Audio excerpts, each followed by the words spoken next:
रामकृष्ण हरी मित्रांनो, कथागुरू परिवारातील सर्व सदस्यांना अक्षय तृतीयेच्या हार्दिक शुभेच्छा।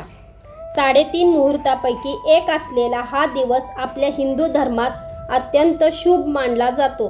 पण या दिवसाला अक्षय का म्हणतात आणि या दिवशी कोणत्या गोष्टी केल्याने आपल्या आयुष्यात सुख समृद्धी येते, चला आजच्या या विशेष भागात जाणून घेऊया।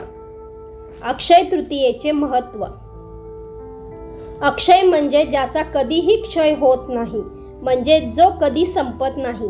पौराणिक कथेनुसार याच दिवशी सतयुग आणि त्रेतायुगाचा प्रारंभ झाला होता। इतकंच नाही, भगवान विष्णूचे 6वे अवतार प्रभू परशुराम यांचा जन्मही याच दिवशी झाला। याच दिवशी स्वर्गातून गंगा माता पृथ्वीवर अवतरली होती। म्हणूनच या दिवशी केलेले दान आणि पुण्य अक्षय टिकते असं मानलं जातं। काय करावे आणि काय खरेदी करावे? अक्षय तृतीयेला सोने खरेदी करण्याची जुनी परंपरा आहे। पण जर सोने खरेदी करणे शक्य नसेल तर या दिवशी कलश, मातीचे माठ किंवा धान्य खरेदी करणे सुद्धा अत्यंत शुभ मानले जाते।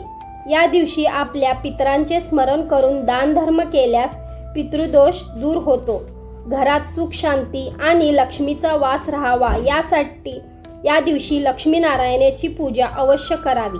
तर मित्रांनो, या मंगल दिनी तुम्हीही मांगल्याचा संकल्प करा। आजचा हा विशेष भाग तुम्हाला कसा वाटला कमेंटमध्ये नक्की सांगा आणि आपल्या चॅनेलला सबस्क्राईब करायला विसरू नका। पुन्हा एकदा अक्षय तृतीयेच्या खूप खूप शुभेच्छा। रामकृष्ण हरी।